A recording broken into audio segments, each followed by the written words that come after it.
In 1868, the 14th Amendment was ratified, ending slavery by giving all Americans citizenship. All persons born or naturalized in the United States and subject to the jurisdiction thereof are citizens of the United States and of the states wherein they reside. United States Code annotated Amendment 14. However, what the public was not told, that while under the Lieber Code, a 14th Amendment citizen can only be found within the jurisdiction of the United States. That is, all government employees, all those who live in territories occupied by the federal government, such as Washington, D.C., and the former slaves. The rest of the population was not subject to the 14th Amendment, and thus could still claim jurisdiction under the original Constitution. In addition to that, after the conclusion of the Civil War, the federal government was now occupying the southern states, placing these captured citizens under the jurisdiction of the Lieber Code. The southern states had to agree to ratify this amendment in order for them to be granted their freedom from federal rule. Thus, instead of ending slavery, the 14th Amendment held all Southerners captive as slaves in the plantation known as the United States of America. Just like how all citizens were turned into corporations in 1790 to subject them to the Revolutionary War debts, 14th Amendment citizens were created to be franchisees, subject to the corporation known as the United States Incorporated. And like all corporate brands, you do not have any constitutional Bill of Rights protections. Proof of such can be found in the all-caps version of your name, which signifies a corporate entity. After the Civil War, the United States defaulted on its war debt. During the bankruptcy proceedings, cunning lawyers and League of International Bankers found a loophole within Article 1, Section 8, Clause 17 of the United States Constitution, which allowed the creation of a duplicate entity known as the Corporation of the United States of America to replace the now bankrupt and defunct Republic of the United States of America. This occurred with the passage of the District of Columbia Organic Act of 1871, which incorporated the area of the District of Columbia into a private foreign corporation chartered in the City of London known as the United States Incorporated. This corporation designated Congress as the board of directors to continue the business needs of the government under martial law.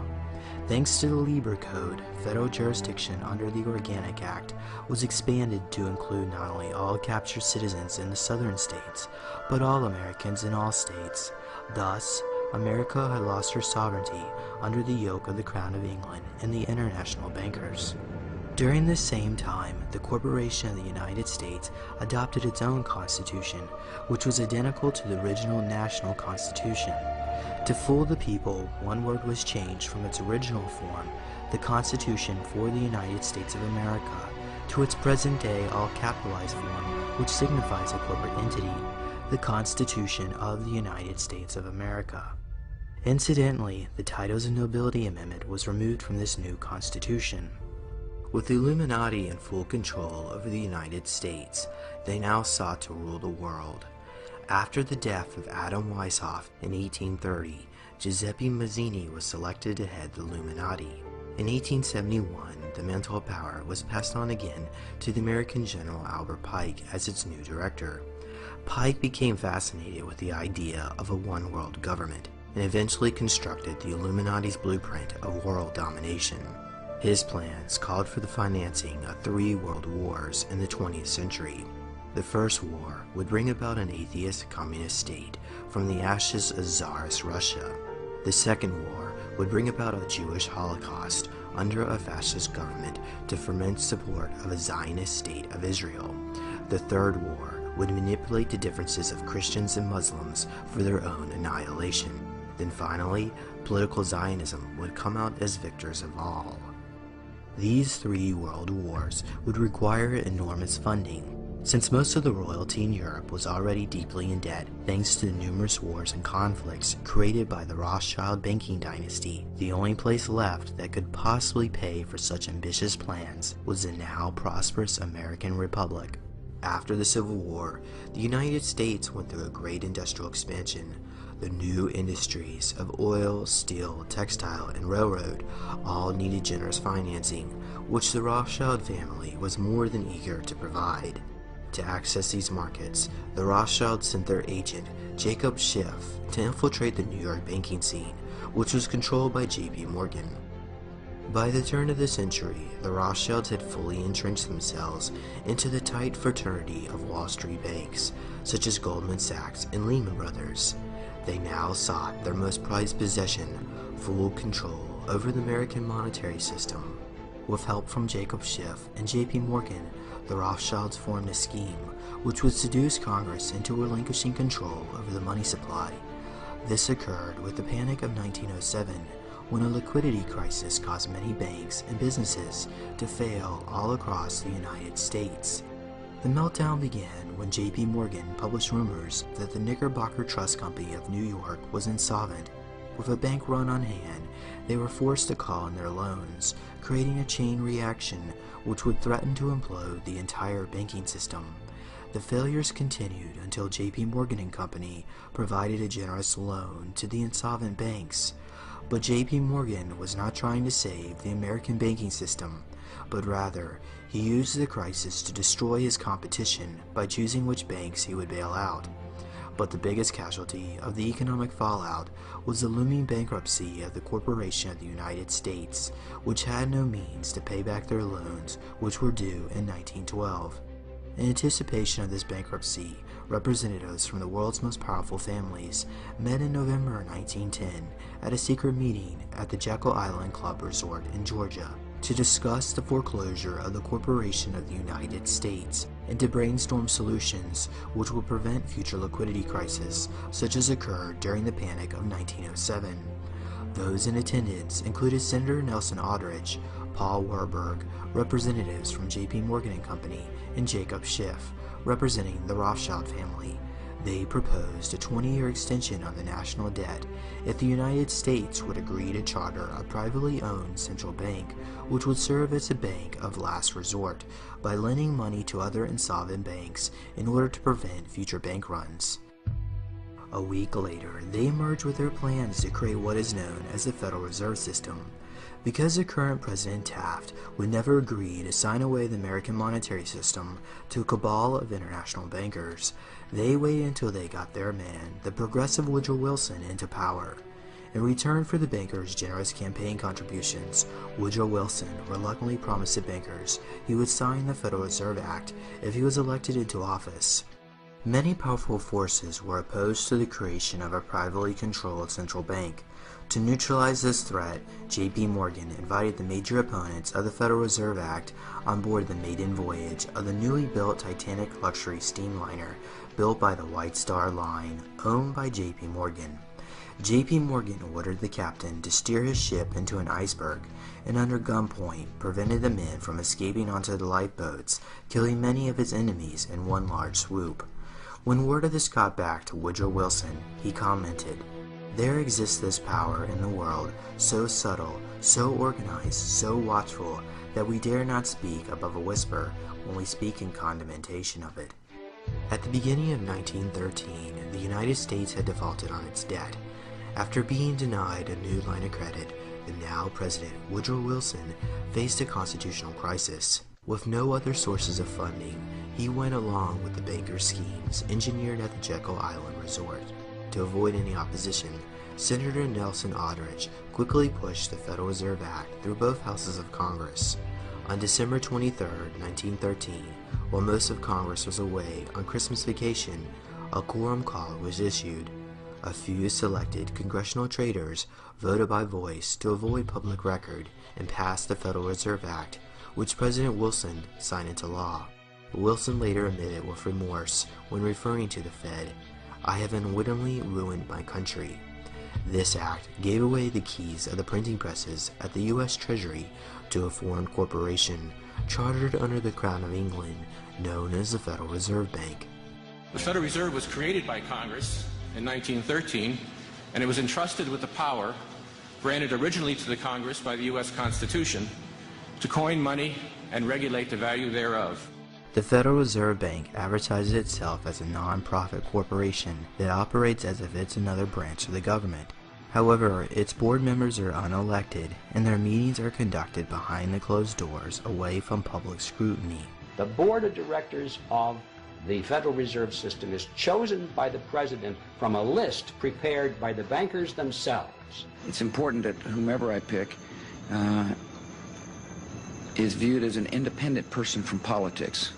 All this secrecy becomes very suspicious, considering how the Federal Reserve monitors and controls trillions of dollars within the world's banking system. After the federal government lost its ability to issue its own money, the national debt soon soared to astronomical heights, because now the government had to pay the Federal Reserve interest on all its currency printed to circulation. But this interest on the national debt could never be repaid, as the Federal Reserve required all debts to be repaid with gold, which the government did not have. And even worse, the interest portion of the national debt was not issued into the money supply. In other words, more and more debt would have to be issued to continue servicing the growing interest payments on all loans. In order to cover this interest payment, Congress was forced to pass the income tax legislation, which became law in 1913 with the ratification of the 16th Amendment, also known as the Income Tax Amendment. Initially, they levied a 1% voluntary tax on all incomes over $3,000 and a progressive surtax on all incomes over $20,000, but this would soon increase with the outbreak of World War I and World War II. Income tax allowed the Federal Reserve System to confiscate the earnings of the common man, but the industrialists and financiers were exempted from paying any income tax because they could afford to hide their assets in tax-free foundations which they claimed were devoted to philanthropy. Examples of such include the Rockefeller Foundation, the Mellon Foundation, and the Carnegie Endowment. The main purpose of the income tax is not to raise revenue, but to redistribute wealth and to control society. Technically, the 16th Amendment was not ratified by the necessary states, as it violates the constitutional clause of no direct taxes. Despite this, Congress went ahead and taxed the people anyway. The government was able to do this because under their corporate charter, Congress was operating as the board of directors, and therefore they had the authority to enter this amendment as ratified. But remember, this amendment has nothing to do with the original United States Constitution, which was replaced back in 1871 with the corporate constitution. It's actually very simple. Congress tried to enact an income tax in 1894. The Supreme Court said that's unconstitutional. When the Supreme Court says something is unconstitutional, it's unconstitutional. They tried again in 1913, and the Supreme Court said the 16th Amendment conferred no new power of taxation. So, if they didn't have it then, and they didn't get it, they don't have it. There is no constitutional basis for a tax on the wages of Americans living and working in the 50 states of the Union. Period. End of argument. In 1933, the United States once again declared bankruptcy. To make all citizens subject to the repayment of the national debt, the bankers chartered a Delaware corporation known as the Bureau of Internal Revenue. But this corporation was illegally masquerading as part of the government, placing them under constant threat of lawsuit. To escape this litigation, they moved their jurisdiction outside of the United States to Puerto Rico. This occurred in 1953 when they changed their name to the Internal Revenue Service, or IRS, incorporated as a Puerto Rican trust within the division of the Department of the Treasury of the Commonwealth of Puerto Rico. Further proof can be found within the United States Code, which lists the IRS as Trust Fund Number 62, the Puerto Rico Special Fund Internal Revenue. This was done to divert all income tax payments to the International Monetary Fund, owned by the various central banks of Europe and North America, which in turn are owned by the Crown of England.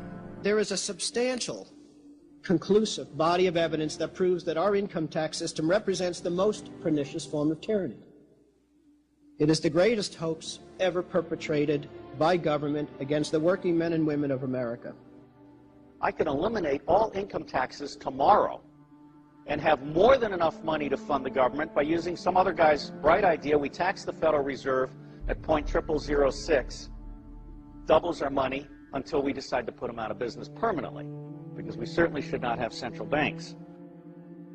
The evidence proving income tax is paid to the United Kingdom is found deep within the IRS Individual Master File, which contains every transaction and financial record gathered by IRS officials throughout your lifetime.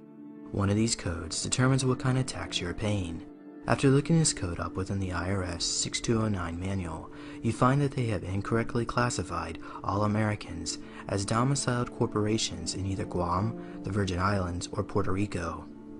Furthermore, all taxpayers who filled out a 1040 form are subject to a tax for doing commerce with the United Kingdom under a treaty with the United States.